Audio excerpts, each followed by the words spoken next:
Salut tout le monde, c'est Cédric du Fun Channel et voici la figurine de Marvel Select Ant-Man de la compagnie Diamond Select. Donc on voit ici un Ant-Man basé sur le personnage qu'on a vu dans le film qui est sorti tout récemment. Ça nous vient dans l'emballage classique des figurines Marvel Select. Donc sur le devant, le logo du film Ant-Man. On voit également la figurine et le logo de l'initiative Avenger. Sur un côté, une photo assez cool d'Ant-Man. Et sur le derrière, c'est la figurine en soi avec une description du personnage, une description de la figurine et deux photos d'autres figurines accessibles chez Marvel Select, donc Thor et Ultron. Alors, sans plus tarder, ouvrons ce mauvais garçon. Le voici donc à l'extérieur de la boîte. Pour faire la pause, je me suis inspiré de l'affiche du film. En faisant ça, j'ai tout de suite remarqué que le gris du casque et de tous les accessoires est beaucoup plus pâle sur la figurine que dans le film. Donc ce qui est un peu dommage, j'aimais le look foncé, mais ce qui est quand même pas très dramatique parce que grosso modo, la figurine en soi, elle est splendide. J'ai eu l'occasion de comparer avec le Ant-Man de Marvel Legends et Marvel Select, tant qu'à moi, font du travail excellent. Juste au niveau du casque, les yeux ressortent parfaitement bien, exactement comme dans le film, avec le truc lui permettant de respirer. Sur le Ant-Man de Marvel Legends, les yeux sont comme orange, puis on voit la bouche et le menton. J'adore les espèces de petites oreillettes. Le casque en soi est très bien réussi, le moule est parfait. Il y a des petits tubes. Quand on sort la figurine du plastique, ils sont pas insérés dans les trous qu'on voit ici. On peut les insérer. J'aurais pas envie de les coller parce que sitôt qu'on bouge la tête, ça peut les défaire. Puis ça enlève la possibilité de retirer la tête parce qu'il y a une version du Ant-Man de Marvel Select exclusive au Disney Store qui vient avec une tête de Paul Rudd. Donc comme c'est pas mon cas, j'ai pas besoin de changer la tête, mais on sait jamais, des fois qu'on aurait besoin, sinon comme je dis on peut les mettre, mais aussitôt vous bougez la tête, les tubes ressortent, donc bref. Sinon sur la figurine en soi, j'adore le costume. Le rouge ressort bien, il y a de l'ajout d'un effet d'ombre ici. Le métallique qui ressort quand même sur toutes les composantes du costume. Avec le rouge ici dans les trous, j'ai pas grand chose à dire sur la peinture, elle est quand même cool. La ceinture est merveilleuse. On peut pas l'enlever, mais elle est quand même pas fixe, il y a moyen de la bouger légèrement. J'adore quand même les bracelets, je trouve ça cool que on voit l'espèce de rouge entre les barreaux noirs. Les gants, il y a des plis, ce qui donne vraiment un look de cuir. D'ailleurs, le costume au complet, quand on regarde le bras ici, même à la limite le rouge, si on regarde les jambes, il y a des plis un peu partout. Avec la peinture plus les plis, on dirait vraiment un habit en cuir, un peu comme dans le film. Même chose pour les bottes, très bien réussi. Non, les détails sur la figurine sont vraiment cool. Et évidemment, il y a des trous pour les pegs sous les pieds. Donc, grosso modo, c'est un sculpte et une peinture, ma foi, assez merveilleuse. Au niveau des articulations maintenant, il y a la rotation au niveau de la tête.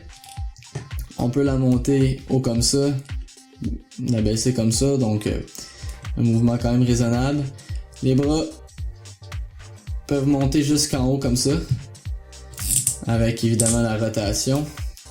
Un joint standard au niveau des coudes, environ 90 degrés. Rotation au niveau des mains et haut et bas. Au niveau de la poitrine, il y a une rotation. On peut aussi pencher la figurine comme ça, ce qui est quand même pas mal. Et vers l'arrière quand même pas mal également. Ça donne une position quand même assez droite, mais regardez, je peux l'envoyer encore plus. Donc beaucoup de flexibilité à ce niveau-là, ce qui est quand même cool. Légère rotation aussi. On voit la poitrine bouger. Légère rotation si vous voyez au niveau de la taille. Les jambes. Considérant que c'est un personnage flexible qui bouge beaucoup, j'aurais aimé que les jambes puissent aller un peu plus haut. C'est environ le maximum si on veut pas trop forcer. vers l'arrière comme ça. Il y a une rotation au niveau de la cuisse. Il y a un joint double au genou. Donc ça c'est quand même assez cool. On a le pivot au niveau du pied. On peut le monter comme ça. Le descendre comme ça. Et bien sûr, la rotation. C'est ma première figurine de Marvel Select, mais je dois avouer, bon, à part la jambe qui monte pas aussi haut que je voudrais, j'adore la possibilité de pose avec les articulations sur la figurine. C'est décidément pas ma dernière Marvel Select. Je l'adore quand même beaucoup. Au niveau des accessoires, Ant-Man nous vient avec un petit Ant-Man. Ce qui est très cool, je trouve que la peinture aussi sur celui-là est vraiment bien fait quand on le compare avec le gros. Le casque est aussi bien fait mais en plus petit. Il n'y a pas d'articulation sur cette petite figurine-là par contre, mais c'est un petit plus. Je dirais, elle est identique à la grosse. La seule chose que je trouve un peu dommage, comme on nous fournit un petit Ant-Man, ça aurait été cool d'avoir Anthony, son ami insecte, sur lequel il vole dans le film. Mais bon, c'est pas très grave, ça aurait juste été un petit plus. On a deux autres paires de mains, en plus des poings fermés qu'il y a déjà sur la figurine quand on la sort du paquet. On a des mains un peu plus relaxes. Donc encore le même effet de cuir avec l'intérieur rouge. Je dois dire que j'aime quand même les mains, elles sont quand même bien faites. Et on a une main... je dirais en pleine action, en train de sauter ou d'atterrir ou bref, très cool aussi.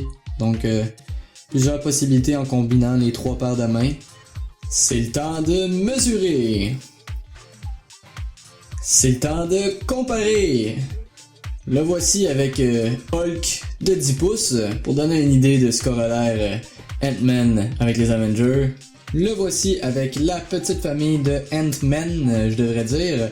Donc avec les pop vinyl, les figurines de Funko. Et voilà, c'était la review de la figurine Ant-Man Marvel Select de la compagnie Diamond Select.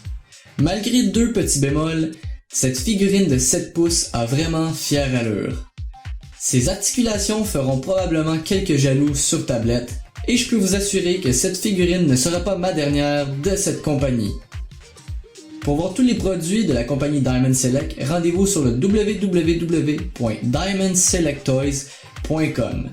Si vous avez aimé ma review, n'hésitez pas à liker, commenter et si ce n'est pas déjà fait, à vous abonner à mon channel. Vous pouvez aussi me trouver sur Facebook, Twitter et Instagram aux liens qui sont disponibles dans la boîte ci-dessous. Et je vous dis à la prochaine fois.